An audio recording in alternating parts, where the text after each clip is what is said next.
बिस्मिल्लाहिर्रहमानिर्रहीम। अस्सलामु अलैकुम वरहमतुल्लाहि वबरकातुहू। मोहतरम सामिईन व सामिआत, आज की वीडियो ख़ास तौर पे मस्तूरात के लिए है कि अमूमन मस्तूरात ये सवाल करती हैं कि क्या औरतों के लिए भी तरावी पढ़ना ज़रूरी है, और ज़रूरी है तो कितनी रकतें ज़रूरी है। तो ये बात ज़हन में रहे कि इबादात के मुकल्लिफ़ सिर्फ़ मर्द नहीं हैं बल्कि औरतें भी हैं। नमाज मर्दों पर फ़र्ज़ है तो औरतों पर भी फ़र्ज़ है। ज़कात मर्दों पर फ़र्ज़ है, औरत के ऊपर भी फ़र्ज़ है। हज मर्द के ऊपर फ़र्ज़ है, औरत के ऊपर भी फ़र्ज़ है। रमज़ान के रोज़े मर्दों पर फ़र्ज़ हैं, औरतों पर भी फ़र्ज़ हैं। तो ये तरावी भी एक इबादत है। तो तरावी जैसे मर्दों के लिए सुन्नत मुअक्कदा है, ऐसे ही औरतों के लिए भी ज़रूरी है, औरतों के लिए भी सुन्नत मुअक्कदा है। मर्दों के लिए छोड़ना गुनाह है, औरतों के लिए भी छोड़ना गुनाह है। मर्दों के लिए 20 रकत तरावी पढ़ना सुन्नत मुअक्कदा है, लाजमी है। औरत के लिए भी 20 रकत तरावी पढ़ना सुन्नत मुअक्कदा है, लाजमी है। जितनी कम पढ़ेंगे उतनी ना पढ़ने का गुनाह होगा। तो मर्द मस्जिद में बाजमात जाके पढ़ते हैं, तो औरत का चूँकि मस्जिद में जाना ये जायज़ नहीं है, इसलिए औरत घर के अंदर पढ़े। हाँ, घर के अंदर अगर बाजमात पढ़ना चाहे तो बाजमात भी पढ़ सकती है। कि अगर औरत हाफिज़ा है तो वो बाकी मस्तूरात को, घर की मस्तूरात को तरावी पढ़ाए।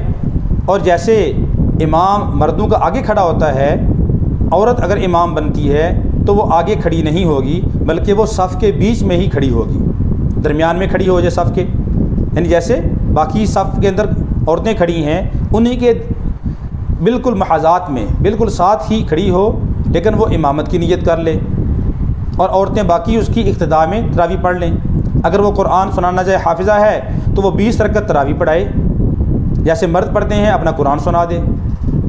और अगर औरत हाफिज़ा ना हो, किसी मर्द की इक्तिदा में पढ़ना चाहें, कोई घर का अपना भाई बेटा वगैरह हाफिज़ कुरान है, उसकी इक्तिदा में पढ़ना चाहें, तो इस तरह भी हो सकता है कि हाफिज़ कुरान आगे खड़ा हो जाए, लेकिन उसके लिए शर्त है कि पीछे कुछ ना कुछ मर्द भी हों। सिर्फ़ औरतों की इमामत करना ये जायज़ नहीं है। पीछे कुछ एक सफ़ दो सफ़ मर्दों घर के मर्द खड़े हो जाएं, 2 4 6 मर्द खड़े हो जाएं, और उसके बाद पीछे औरतें खड़ी हो जाएं। और जैसे मर्द कुरान सुन रहे हैं, अपनी इस सुन्नत को पूरा कर रहे हैं, तो औरतें भी इस सुन्नत के ऊपर अमल कर लें, उनको भी कुरान सुनने का मौका मिल जाएगा, इसका एहतमाम भी कर सकते हैं।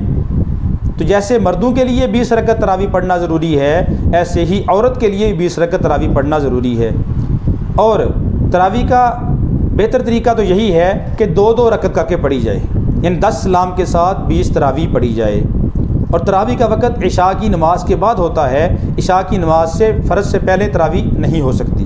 अगर किसी आदमी ने तरावी पहले पढ़ ली, फ़र्ज़ बाद में पढ़े, तो वो तरावी अदा नहीं हुई। तरावी का वक़्त इशा की नमाज़ के बाद है, फ़र्ज़ पढ़ें और उसके बाद तरावी का वक्त होता है। और रमज़ान मुबारक के अंदर चूँकि तरावी पढ़ी जाती है, और तरावी के बाद वितर भी बाजमात अदा किए जाते हैं। तो इसी तरह अगर औरतें जमात के साथ नमाज़ पढ़ रही हैं, तो औरतें भी फिर वितर जमात के साथ ही पढ़ेंगी। जैसे मर्द पढ़ रहे हैं, इसी तरह औरतें भी वितर बाजमात अदा करेंगी। अगली बात है कि अगर औरत के लिए जमात की कोई सूरत नहीं है, अकेले ही पढ़ना चाहती है, तो फिर वो कैसे पढ़े।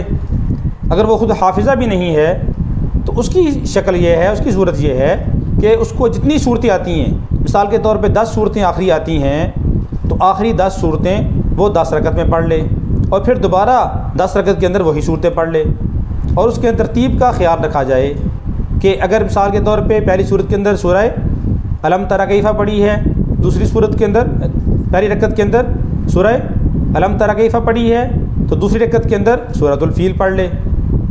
उसके बाद अगली रकत के अंदर सूरह अगर माऊन पढ़ी है, तो उससे अगली रकत के अंदर सूरह कौसर पढ़ ले। जितनी सूरतें आती हैं वो हर रकत के अंदर इलादा सूरत पढ़ के अपनी तरावी को मुकम्मल करे। अगर किसी औरत को ज़्यादा सूरतें 10 सूरतें नहीं आती, 3-4 सूरतें आती हैं, या मिसाल के तौर पे 2 ही सूरतें आती हैं, तो हर 2 रकत के अंदर वही सूरतें पढ़ती रहे। مثال کے طور پہ ایک عورت کو سورہ کوثر آتی ہے اور سورہ اخلاص آتی ہے، تو وہ پہلی رکعت کے اندر سورہ کوثر پڑھ لیا کرے اور دوسری رکعت کے اندر سورہ اخلاص پڑھ لیا کرے، اسی طرح وہ ساری تراویح کو مکمل کرے۔ اگر کسی عورت کو ایک ہی صورت آتی ہے تو وہ ایک ہی صورت ہر رکعت کے اندر پڑھتی رہے، لیکن تراویح کا چھوڑنا جائز نہیں ہے۔ کوشش کرنی چاہیے کہ کم از کم زیادہ نہیں تو 10-20 صورتیں جتنی یاد ہو جائیں، اگر آدمی نیت کر لے تو کوئی مشکل نہیں ہے، روزانہ کی ایک صورت یاد کر لیں، ہر رکعت میں علیحدہ علیحدہ صورت پڑھ لیں تو بہتر ہے، یاد کر لیں صورتیں۔ رمضان کا برکت والا مہینہ ہوتا ہے، اسی مہینہ کے اندر آدمی یاد کر لے، اور اگر یہ یاد نہ ہو سکیں تو جو صورت آتی ہے وہی صورت پڑھ کے اپنی تراویح کو مکمل کر لیا کریں، لیکن تراویح کی معافی نہیں ہے، 20 رکعت تراویح پڑھنی ہی پڑھنی ہے۔